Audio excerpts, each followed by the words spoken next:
Hello friends, welcome to my channel. In this video हम सीखेंगे Fibonacci रिट्रेसमेंट्स के बारे में। कई लोग फिबोनाची रिट्रेसमेंट भी कहते हैं, कई लोग इसको फिब भी कहते हैं शॉर्ट में। ओके, तो नाम से कंफ्यूज नहीं होना है, मेन कंसेप्ट हमें समझना है। तो सबसे पहले समझते हैं कि रिट्रेसमेंट का मतलब क्या होता है। तो स्टॉक प्राइस जब भी स्ट्रॉन्ग मोमेंटम के साथ अपसाइड मूव करती है, यानी एक अच्छा खासा अपसाइड मूवमेंट आपको दिखता है, then there are high chances कि थोड़ी देर के लिए टेम्पररी रिवर्सल हो। ओके, एंड कुछ सेशंस जो है वो बेयरिश हो एंड उसके बाद एक स्टॉक प्राइस न्यू हाई बनाए। तो ये जनरली टेंडेंसी होती है हर स्टॉक प्राइस की फ्लक्चुएशन के साथ, ऐसा ही होता है। यानी कभी भी आपने ये नहीं देखा होगा कि स्टॉक प्राइस कुछ इस तरह से ऊपर जाता ही जा रहा है इसी पर्टिकुलर मोमेंटम के साथ। ओके, ऐसा कभी भी नहीं होगा, हमेशा प्राइस इस तरह से ही कुछ मूव करता है। तो यही जो टेम्पररी रिवर्सल आता है इसी को कहा जाता है क्या, फिबोनाची रिट्रेसमेंट्स। ओके, यानी ये जो टेम्पररी रिवर्सल है फिबोनाची रिट्रेसमेंट में हमें बेसिकली पता चलता है कि ये कहाँ तक जा सकता है। ओके, एंड वो भी सपोर्ट 1, सपोर्ट 2, सपोर्ट 3 आपने न्यूज़ में सुना होगा या फिर कहीं और सुना होगा, या फिर कोई भी ट्रेडर्स आपको कॉल दे रहे होंगे, देन आपने सुना होगा कि सपोर्ट 1 इसका ये है, सपोर्ट 2 इसका ये है, रेजिस्टेंस 1 इसका ये है, यानी टारगेट हम कह सकते हैं टारगेट 1, टारगेट 2, टारगेट 3। तो ये जो चीज़ें होती है ये सारी ये फिबोनाची रिट्रेसमेंट से ही पता चलती है। ओके, तो स्टार्ट करते हैं सबसे पहले नंबर्स के साथ। कुछ नंबर्स होते हैं इसमें, थोड़ा सा कंसेप्ट देख लेते हैं इसका। तो स्टार्टिंग हमेशा 0 से होगी, 0, 1, राइट, ऐसे। अब क्या करना है, हमें इन दोनों को ऐड करना है, तो क्या आ जाएगा 1, राइट। अब लास्ट के 2 उठा के चलना है हमें, तो लास्ट के 2 कितना है 2, राइट। इन दोनों को ऐड करेंगे 2, फिर से लास्ट के 2 को ऐड कर दीजिए, 2 + 1 तो 3, फिर लास्ट के 2 ऐड कर दीजिए, 3 + 2 5, अगेन सेम प्रोसेस, इन दोनों को ऐड 8, अगेन 8 और 5 कितने हो गए 13, एंड इसी तरह से प्रोसेस चलता रहेगा। एंड ये 377 के आगे भी इन्फिनिट तक ऑब्वियसली नंबर्स जाएंगे। ओके, तो इसमें खास बात क्या थी कि इन दोनों को ऐड किया, देन ये आया, फिर इन दोनों को, फिर ये आया, यानी कुल मिला के लास्ट 2 नंबर्स को हमें ऐड करना है। जैसे कि यहाँ 377 और 233 को ऐड करेंगे, देन क्या आएगा 610। ओके, तो वो आ जाएगा, एंड उसके आगे भी ये चलता ही रहेगा इन्फिनिटी तक। ओके, तो इसमें कंफ्यूज नहीं होना है।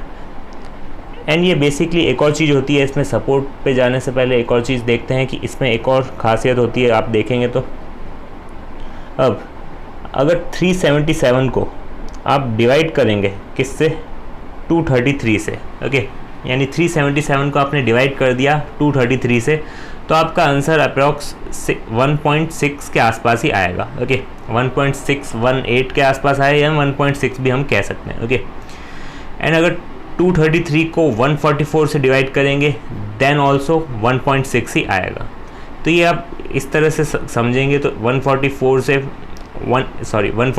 89 को डिवाइड करेंगे देन ऑल्सो 1.6 के अप्रॉक्स ही रिजल्ट आएगा। तो ये इसकी एक और खासियत है, आप ऐसे ऐसे डिवाइड करेंगे देन 1.6 के आसपास ही आपको रिजल्ट्स मिलेंगे। ओके, तो ये इसका सेकंड कैरेक्टरिस्टिक, पहला एडिशन वाला था, सेकंड डिवाइड वाला है। एंड एक और चीज़ बताऊं तो इसमें अगर आप जैसे सपोज़ कीजिए कि ये है 144 एंड इसको आपने क्या किया, डिवाइड किया 233 से, यानी उल्टा कर रहे हैं हम। पहले क्या कर रहे थे, 233 को 144 से कर रहे थे, 144 को 89 से कर रहे थे, अब जस्ट उसका रिवर्स कर रहे हैं, देन आपको अप्रॉक्स रिजल्ट मिलेंगे 0.618। ओके, या फिर 61.8% भी आप कह सकते हैं। ओके, और पहले वाले केस में क्या आ रहा था हमारा 1.618। ओके, बट इस केस में क्या आएगा हमारा 0.618। ज़्यादातर केसेस में इसके अप्रॉक्सी रिजल्ट मिलेगा आपको जब भी आप छोटे नंबर को बड़े नंबर से डिवाइड करेंगे। ओके, इसको इससे किया, इसको इससे किया, तो इसके आसपास ही आपको रिजल्ट मिलेगा। तो ये हो गया इसका थर्ड कैरेक्टरिस्टिक। अब ये कैरेक्टरिस्टिक्स आपको रटने की ज़रूरत नहीं है, ये काम नहीं आते, जस्ट मैं ऐसे ही बता रहा हूँ, just for introduction. Okay, and एक और चीज़ बताता हूँ इसमें, अगर आप सपोज़ कीजिए ये जो 13 है इसको आप डिवाइड करेंगे 55 से, यानी 2 नंबर छोड़ के। ओके, तो आंसर कुछ आएगा 0.236। एंड यही आप 21 को 89 से करेंगे देन ऑल्सो सेम रिज़ल्ट आएगा, 34 को 144 से करेंगे देन ऑल्सो सेम रिज़ल्ट आएगा, 55 को 233 से करेंगे देन ऑल्सो सेम रिज़ल्ट आएगा। ओके, तो ये चीज़ चलती रहेगी इसी तरह से। एंड इस तरह से ये जो 0.236 है इसको हम 23.6% भी कह सकते हैं। एंड ये आगे जाके मैं बताऊंगा कि ये नंबर्स काम कहाँ आते हैं। ओके, तो फिबोनाची रिट्रेसमेंट सबसे पहले हमारा वर्क किस तरीके से करता है, इस तरीके से। एंड ये इससे हम पता लगा सकते हैं कि सपोर्ट क्या है, यानी किस पर्टिकुलर प्राइस को टच करके वो ऊपर जा सकती है या फिर उसको ब्रेक करके नीचे जा सकती है सेकंड सपोर्ट के पास। ओके, तो ये पता करने में हमारी मदद करता है Fibonacci retracement. And obviously resistance का भी पता चलता है हमें, जैसे ही प्राइस ऊपर जाएगी तो कितना ऊपर जा सकती है एंड कितना ऊपर टच करके वापस नीचे जा सकती है। तो ये एक चीज़ हमें बताता है रेजिस्टेंस। ओके, तो वो भी हम कैलकुलेट कर सकते हैं बाय फिबोनाची रिट्रेसमेंट्स। ओके, एंड ये स्टॉक प्राइस पे ही नहीं और भी कई सारी चीज़ों पे वर्क करता है, जैसे कि मैंने कहा कि जैसे ट्री की ग्रोथ है एंड गैलेक्सी एंड भी और कई सारी चीज़ें जो भी मूव करती है, लाइक बहुत सारी। आप गूगल पे सर्च करेंगे तो आपको पता चलेगा कि फिबोनाची रिट्रेसमेंट कहाँ कहाँ वर्क करता है। नेक्स्ट अब थोड़ा और समझते हैं फिबोनाची रिट्रेसमेंट के बारे में। तो इसमें आप देखेंगे कि कुछ इस तरह से स्टॉक प्राइस मूव करती है एंड यहाँ पे इस तरह से अच्छा मोमेंटम के साथ राइज हुआ, देन हम एक्सपेक्ट करते हैं कि ये प्राइस गिर सकती है। बिकॉज सपोज़ कीजिए हमने इस पॉइंट ऑफ टाइम पे हम सोच रहे हैं कि इस पर्टिकुलर स्टॉक को ख़रीदना, बट हमें ऐसा लग रहा है कि प्राइस जो है वो वापस रिट्रेस कर सकती है, यानी टेम्प्रेरी रिवर्सल आ सकता है। तो इट इज़ बेटर ना कि हम यहाँ एंट्री लेने से अच्छा यहाँ कहीं एंट्री लें, हमारा प्रॉफिट ही होगा, भले प्राइस यहाँ से ही राइज करना लग जाए। अगर हम यहाँ भी एंट्री ले then also it is good, right. हमारा प्रॉफिट ही हो रहा है, कम थोड़ी हो रहा है। बिकॉज हमें अगर स्टॉक होल्ड करके रखना है कुछ हफ्तों तक, कुछ महीनों तक, then also it is beneficial, right. तो इस पर्टिकुलर पॉइंट से हमें क्या पता चलता है फिबोनाची रिट्रेसमेंट से कि कितना प्राइस गिर सकता है। ओके, एंड कहाँ तक गिर सकता है। तो जैसे ही हमें ये पता चलता है देन हम क्या कर सकते हैं, एंट्री ले सकते हैं यहाँ पे एंड अच्छा खासा मोमेंटम वापस देख सकते हैं एंड प्रीवियस जो हाई था उससे ज़्यादा हाई बना सकता है ये। एंड उसके बाद सपोज़ कीजिए कि वापस अच्छा मोमेंटम आया, देन ऑल्सो वापस गिर सकता है। एंड फिबोनाची रिट्रेसमेंट जैसे ही आप अप्लाई करेंगे तो कुछ इस तरह की आपको लाइंस नज़र आएगी एंड यही लाइंस होती है सपोर्ट। ओके, यानी यहाँ से सपोज़ कीजिए यहाँ हमने प्लान बनाया स्टॉक खरीदने का एंड ये यहाँ से यहाँ गिर गई, तो हम यहाँ देख सकते हैं कि यहाँ पे अच्छा खासा सपोर्ट की तरह ये लाइन वर्क कर सकती है। There is a possibility. Okay, जैसे ये सपोर्ट टूटता है देन वी कैन एक्सपेक्ट कि यहाँ तक आ सकती है प्राइस, एंड जैसे ही यहाँ पे आई देन यू कैन सी यहाँ से राइज कर गई। अब ऐसा ज़रूरी नहीं है, हो सकता है प्राइस ये सपोर्ट भी तोड़ के नीचे चली जाए, राइट। ऐसा कोई ज़रूरी नहीं है कि हमेशा ये वर्क करेगा, इसीलिए मैं कह रहा हूँ हमेशा और भी कई सारे इंडिकेटर्स आप यूज़ कर सकते हैं, लाइक मूविंग एवरेज हो गया या फिर वॉल्यूम तो देखना ही है, इट इज़ कंपल्सरी, राइट। तो ये सारी चीज़ें आपको चेक करनी है, उसके बाद ही एंट्री लेनी है। ओनली फिबोनाची के भरोसे नहीं रहना है। फिबोनाची के भरोसे अगर आपको लॉन्ग टर्म में होल्ड करना है, लाइक लॉन्ग टर्म में या फिर कुछ महीनों के लिए होल्ड करना है, देन यहाँ एंट्री लेने से अच्छा है, बेटर है ना। अगर आपको लग रहा है कि कोई स्टॉक इतना ज़्यादा मोमेंटम के साथ राइज़ किया है देन ऑब्वियसली वो हो सकता है थोड़े टाइम के लिए डाउन जाए, राइट। तो इसीलिए मैं कह रहा हूँ ये लॉन्ग टर्म में काफ़ी अच्छा वर्क करेगा। एंड ऑल्सो अगर आप कुछ महीनों के लिए या फिर कुछ हफ्तों के लिए लेंगे देन ऑल्सो ये आपको बेनिफिट दे सकता है। ओके, एंड जैसे ही ये पर्टिकुलर प्राइस यहाँ से हम क्या करेंगे, ड्रैग करेंगे फिबोनाची के मतलब जो जैसे ही आप चार्ट वगैरह पे जाएंगे देन आपको क्या करना पड़ेगा, एक लो सिलेक्ट करना पड़ेगा एंड ड्रैग करना पड़ेगा यहाँ तक, देन ये कुछ लाइंस आपको नज़र आएगी। ओके, देन आप एक्सपेक्ट कर सकते हैं कि ये अच्छा सपोर्ट है, यहाँ पे राइज़ कर जाए या फिर यहाँ से टकरा के राइज़ कर जाए, राइट। बट ये यहाँ पे पर्टिकुलर पॉइंट पे जाके राइज़ कर गई है। एंड जैसे ही आप देखेंगे कि यहाँ से यहाँ तक एक और नया अपवर्ड मूवमेंट है, देन यहाँ के लिए अलग फिबोनाची रिट्रेसमेंट्स बनेंगे। जैसे कि यहाँ का जो है यहाँ पे अलग रिट्रेसमेंट बनेंगे एंड यहाँ पे हम जैसे ही ये पर्टिकुलर पॉइंट तोड़ के नीचे गई प्राइस, देन हम एक्सपेक्ट कर सकते हैं इस पर्टिकुलर पॉइंट से वापस राइज कर सकती है, न्यू हाई बना सकती है। ओके, तो ये बेसिकली कंसेप्ट होता है फिबोनाची रिट्रेसमेंट्स का। एंड नेक्स्ट एक एग्जांपल से समझते हैं। एग्जांपल मैंने डाउनवर्ड मूवमेंट का लिया है बिकॉज ये समझाने के लिए कि अगर प्राइस डाउन जाती है देन ऑल्सो फिबोनाची रिट्रेसमेंट काम करते हैं। ओके, तो आपको सिंपल क्या करना है, यहाँ एक पॉइंट रखना है एंड सीधा ड्रैग करना है यहाँ तक। ओके, तो यहाँ तक जैसे ही आप ड्रैग कर देंगे, सपोज़ कीजिए हम इस पॉइंट पे एंट्री लेने की सोच रहे हैं, देन अच्छा खासा डाउनवर्ड मूवमेंट आपको दिख रहा है, देन इंस्टेड ऑफ आप यहाँ शॉर्ट करें, आप क्या कर सकते हैं, जैसे ही फिबोनाची रिट्रेसमेंट के पॉइंट्स नज़र आएंगे आपको, ये देख सकते हैं आप नंबर्स, ये वही हैं जो मैंने आपको बताया थे 61.8, 38.2 मैंने बताया नहीं था, बट ये उसी को डिवाइड करके आता है। ओके, तो इसमें आपको दिमाग नहीं लगाना है, आप सिर्फ ये देख सकते हैं कि लाइंस। ओके, एंड बीच में जो 50% है ये ऑफिशियली यूज़ नहीं किया जाता, बट कई ट्रेडर्स करते हैं। एंड कुछ ऐसे ट्रेडर्स भी होते हैं जो यहाँ पे एक और लाइन आ जाती है, वो हमारी मर्जी होती है, यहाँ पे सेटिंग्स कहीं होती है, उसमें जाके आप और लाइंस या फिर जो 23.8 है और भी कई सारे 23.6 जो है % वो ऐड कर सकते हैं, जो यहाँ कहीं आएगा। एंड 70 के आसपास भी एक आता है पॉइंट, उसकी लाइन यहाँ ड्रॉ हो जाएगी। बट इतनी सारी लाइन्स ड्रॉ करने की ज़रूरत नहीं है, आप ये 3 करेंगे वो इनफ है I think. Okay, and in fact कई लोग तो ये भी रिमूव कर देते हैं, ओनली 50 रखते हैं। ओके, तो 50 भी कई लोग यूज़ करते हैं, बट ऑफिशियली 50 यूज़ किया नहीं जाता है in case of Fibonacci retracement. Okay, but फिर भी कई लोग करते हैं, प्रॉफिट अर्न करते हैं। तो इस पर्टिकुलर पॉइंट पे प्राइस अच्छी तरह से क्या हुआ है, डाउनवर्ड मूवमेंट है, एंड हम एक्सपेक्ट करेंगे कि प्राइस रिट्रेस करे वापस से ऊपर एंड देन न्यू लो बनाएगा, राइट।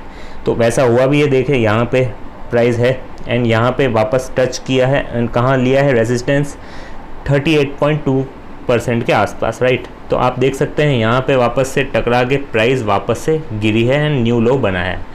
तो इंस्टेड ऑफ यहाँ आप शॉर्ट करें, आप यहाँ शॉर्ट कर सकते हैं। एंड यहाँ पे आप देखेंगे कि मूविंग एवरेज को भी एज ए रेजिस्टेंस ट्रीट कर रहा है ये पर्टिकुलर स्टॉक प्राइस। तो मूविंग एवरेज भी आपको कंफर्मेशन दे रहा है एंड और ये तो है ही एक अच्छी खासी हैंगिंग मैन भी बन रहा है, राइट। यहाँ पे अगर आप देखेंगे गौर से, बिकॉज हैंगिंग मैन की कंडीशन क्या है, एक अपवर्ड मूवमेंट होना चाहिए एंड जो बॉडी है एंड उसका विक है उसका रेशियो होना चाहिए 2:1, सिंपल। तो वो दोनों ही सेटिस्फाई हो रहे हैं, then you can expect rally up to this levels. Okay, तो कुछ इस तरह से वर्क करता है फिबोनाची रिट्रेसमेंट। नेक्स्ट एक और चार्ट लेते हैं, TCS का ही नाउ अपवर्ड मूवमेंट का चार्ट है। यहाँ आप देखेंगे कि प्राइस इस तरह से मूव की है, देन एक्सपेक्ट करेंगे हम कि वापस से ये डाउन जाएगी, तो कितना जा सकती है। तो यहाँ पे देखेंगे यहाँ तक डाउन गई है, इस पर्टिकुलर लेवल को तोड़ा है 38.2, then we can expect level up to 61.8, but वहाँ पे टच नहीं किया है, उसके थोड़ा ऊपर से ही राइज कर गई है। ओके, बट यहाँ पे वापस रेजिस्टेंस का काम कर रहा है ये लेवल एंड वापस से डाउन गई है, वापस थोड़ा सा ऊपर सपोर्ट लेके, यानी पहले यहाँ पे सपोर्ट लिया था 61.8, अब 38.2% पे एंड वापस राइज की है, देन अगेन यहाँ पे रिजेक्शन मिला है एंड वापस से डाउन गई है। ओके, तो इसीलिए कह रहा हूँ कि ऐसा ज़रूरी नहीं है कि यहाँ पे राइज करके न्यू हाई बने ही बने, कोई ज़रूरी नहीं है। आप सिर्फ इतना पता लगा सकते हैं इससे कि कहाँ तक प्राइस गिर सकती है। ये लेवल टूटा, then you can expect 61.8, again level टूटा, देन यहाँ पे एक 23 भी ऐड कर सकते हैं अगर आप चाहें तो। ओके, ताकि ज़रूरत नहीं पड़ेगी। आई थिंक जैसे जैसे आप ट्रेड करेंगे आपको समझ में आ जाएगा कि किस तरह से वर्क कर रहा है। एंड ये इतनी ज़्यादा एक्यूरेसी नहीं देगा जितना प्राइस एक्शन देता है, जितना आपका वॉल्यूम एनालिसिस देता है, जितना आपका ट्रेंड एनालिसिस देता है, जितनी कैंडलस्टिक्स हमने पढ़ी उतनी ज़्यादा एक्यूरेसी आपको कोई नहीं देगा। ओके, इंडिकेटर्स आप यूज़ कर सकते हैं किसके साथ, प्राइस एक्शन के साथ। प्रायोरिटी किसको देनी है, प्राइस एक्शन को। इंडिकेटर को प्रायोरिटी कभी मत देना, ओनली इंडिकेटर के भरोसे ट्रेड करेंगे। आपका 100 ट्रेड में से हमेशा 20 ट्रेड्स विन हो जाएंगे ज़रूर, बट 80 ट्रेड्स आप लॉस कर देंगे। ओके, नेक्स्ट एक और चार्ट लेते हैं, TCS का ही है। इसमें आप देखेंगे कि इस लेवल से डाउन गई है प्राइस एकदम फास्ट एंड यहाँ पे आप देखेंगे कि यहाँ पे इसको क्रॉस कर दिया एंड यहाँ 50% पे अच्छा खासा रेजिस्टेंस है। ये रेजिस्टेंस तोड़ दिया तो नेक्स्ट रेजिस्टेंस कितना है 61.8, फिर से ये रेजिस्टेंस तोड़ दिया, देन ऊपर की तरफ चली गई है एंड ये अच्छा खासा आपका क्या बन गया है, स्ट्रॉन्ग रेजिस्टेंस जोन बन गया है। ओके, तो यहाँ पे एक बार टकराई, वापस से टकराई, यहाँ पे रिजेक्शन, फिर से रिजेक्शन, अगेन रिजेक्शन, तो ये अच्छा खासा आपका स्ट्रॉन्ग रेजिस्टेंस बन गया। ओके, तो यहाँ पे इसको अगर ब्रेक करता है देन यू कैन एक्सपेक्ट कि प्राइस बहुत ज़ोरदार वाली राइज करने वाली है। ओके, इस पर्टिकुलर पॉइंट को। तो कुछ इस तरह से वर्क कर रहा है ये। एंड ऑब्वियसली ये जो मूविंग एवरेज है आप भी लगा सकते हैं, ये मैंने यूज़ किया है 50 EMA। ओके, तो आप भी यूज़ कर सकते हैं। यहाँ पे रेस्पेक्ट नहीं दे रहा है बट यहाँ पे अच्छा खासा दे रहा था। ओके, कहाँ पे, यहाँ पे, राइट। देखिए यहाँ पे कैसे रिजेक्शन मिला, देन अगेन रिजेक्शन मिला, तो इस तरह से यहाँ पे रेस्पेक्ट दे रहा है ये 50 EMA को। बट यहाँ पे इतना ज़्यादा नहीं दे रहा है जितना पहले दे रहा था, राइट। एंड यहाँ पे तो बहुत कम दे रहा है, ये साइडवेज कह सकते हैं हम, इस तरह से मूव कर रहा है जिगजैग, राइट, बिकॉज एक बहुत अच्छा मोमेंटम आ चुका है ऑलरेडी। तो देयर आर हाई चांसेस कि इसको क्रॉस नहीं करे। अगर क्रॉस करता है then you can expect a good rally, okay. Next एक और चार्ट सेम TCS का ही है। यहाँ पे आप देखेंगे इस तरह से प्राइस मूव की है एंड ये रिट्रेस हुई नहीं है, ओके, इसी लेवल पे रही है एंड उसके बाद राइज कर गई है। तो ये सिचुएशन भी आनी ज़रूरी है, बिकॉज हर बार आपको ऐसा नहीं होगा कि यहाँ पे रिट्रेस करे price, okay. There are chances हर हाई कि वो रिट्रेस करेगी प्राइस हमेशा जब भी स्ट्रॉन्ग मोमेंटम के साथ राइज होगा, बट कुछ केसेस में ऐसा होगा कि प्राइस जो है उसी लेवल पे रहेगी कुछ दिनों तक एंड ऊपर की तरफ मूव कर जाएगी without any major retracement, okay. Because यहाँ पे मेजर रिट्रेसमेंट कुछ नहीं हुआ है, बिकॉज कोई भी प्राइस नहीं टकराई है। हो सकता है यहाँ पे एक प्राइस हो, कौन सी वाली, 23 पॉइंट वाली, राइट, तो वहाँ पे आप चेक कर सकते हैं, but and also there are high chances कि वो रिट्रेस करती है, but there are some chances कि वहाँ पे रिट्रेसमेंट ना हो एंड वो ऊपर की तरफ चली जाए। तो उस केस में आप कुछ कर नहीं सकते, आपको यहाँ पे स्टॉप लॉस जो है वो हिट करना पड़ेगा, बट ये जनरली ऐसा होता ही नहीं है। फिबोनाची हमेशा तब यूज़ में लेना चाहिए जब यहाँ पे अच्छा खासा भी रेस्पेक्ट दे यहाँ पे एंड यहाँ से राइज करे, देन यहाँ एंट्री लेनी चाहिए आपको, न कि यहाँ, बिकॉज ऐसा आपको पता कैसे चलेगा कि कब एंट्री मिले, बिकॉज यहाँ भी हो सकता है आप फिबोनाची रिट्रेसमेंट यूज़ करें बट यहाँ पे प्राइस नहीं आए। तो इसीलिए कह रहा हूँ जब भी प्राइस यहाँ पे अच्छा खासा सपोर्ट ले तभी आप एंट्री करें, या फिर सपोर्ट टूट जाए देन नीचे की तरफ सपोर्ट ले देन यहाँ एंट्री करें, बट यहाँ इस पर्टिकुलर ट्रेंड पे कभी एंट्री मत लें, बिकॉज ये व्यूज़ में ही कब आता है, बिकॉज हमें हमारे मन में ऐसा होता है कि ये प्राइस जो है वो स्ट्रॉन्ग एक्सपेक्टेशन है लोगों की एंड ये राइज करती गई है एंड ऑल्सो अच्छा गुड मोमेंटम भी है, एंड हमारे मन में ऐसा आता है कि ये रिट्रेस कर सकती है, ओके। बिकॉज कभी भी प्राइस इस तरह से स्ट्रेट मूव करती नहीं जाती, हमेशा इस तरह से मूव करती है, but there are high chances कि कभी ये वर्क नहीं करे। तो इसीलिए आपको कब एंट्री लेनी है, जब प्राइस ऐसे राइज कर रही है एंड आपने फिबोनाची लगा दिया, राइट, एंड इस तरह से लेवल्स बन गए एंड प्राइस जो है इस पर्टिकुलर लेवल पे अच्छा खासा सपोर्ट ले रही है एंड उसके बाद जैसे ही राइज करे यू कैन एंटर, ओके। तो हमेशा इन लेवल्स पे एंटर करना है, या फिर जो भी आपका सेटअप है उसके आसपास है ये लेवल्स एंड प्राइस भी जो है उसके आसपास आपको इशारा कर रही है, या फिर जो कैंडल स्टिक होती है वो इस तरह से बन रही है जो आपके फेवर में जा रही है, right, then you can enter, okay. But only Fibonacci के भरोसे भी नहीं रहना है, और भी इंडिकेटर्स यूज़ कर सकते हैं एंड सबसे इम्पॉर्टेंट है प्राइस एक्शन उसके साथ यूज़ करेंगे तो और भी ज़्यादा बेटर है।